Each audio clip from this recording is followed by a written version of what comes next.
many people are out there trying to figure out what they want in life? How many people ask themselves, should I go to school, get a job, get married, or travel? A lot of us are living in a state of anxiety and fear about how to live life that we forget to live life at all. Come take a break with me and learn a fun new sport, snowboarding.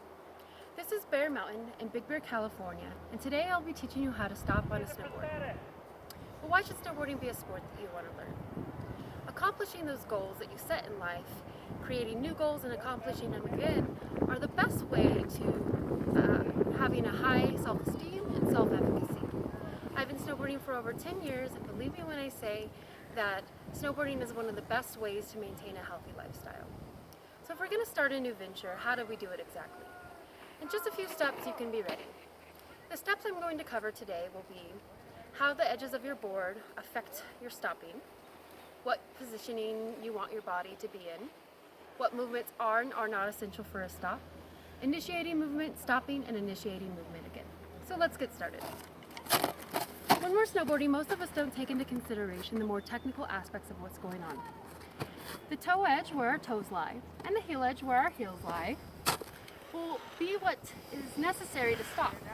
It is these edges all around the board that provide you with the friction needed to stop. For example, if I let my board on the ground and give it a push, it moves very freely. Now if I give it a push and put pressure on either edge, it'll stop. Pretty simple. Now let's talk about how we should be positioned. There's only one way you should be positioned during snowboarding, and that's in an athletic position. Legs shoulder length apart, knees bent, and back semi-straight. You don't want to break at the waist, or in other words, bring your chest too closely to the slope, because it'll throw off your center of gravity. So now that we've talked about how we should be positioned, let's talk about what movements are and are not essential for a stop. The only movement that we're going to be talking about today is pulling up the toes. This is important for stopping. And if you snowboard already, you can apply this new skill to existing skills already, because every action we do in a snowboard begins with the toes. There are movements you should not make. You shouldn't push your hips out to stop or throw your back leg around from a vertical position to a horizontal one. This will look sloppy, throw off your balance, and make you work much harder. So now that we've talked about our edges, positioning, and movements, let's get strapped in and figure out this thing called balance.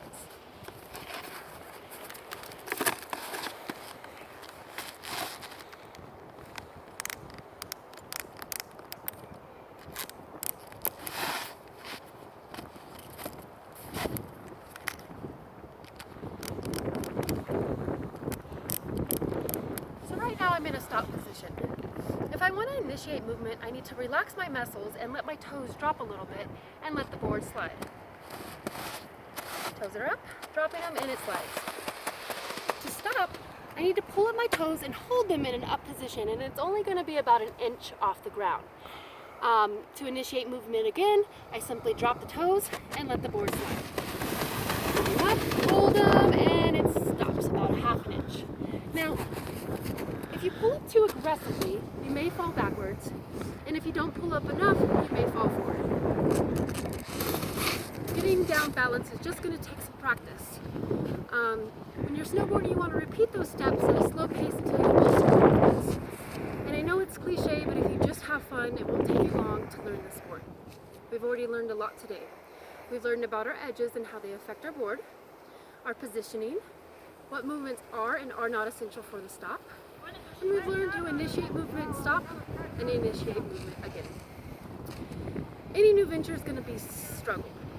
Snowboarding can be frustrating and overwhelming, but I encourage you to stick with it. I've taught you a few things about snowboarding today, but let me leave you with this. Snowboarding will teach you something new every single day. It'll teach you to push yourself. It'll teach you to love yourself. It'll teach you to manage your fear and anxiety. But more than anything, it'll give you freedom from the past and the future, and it'll teach you to live in the moment. Thank you.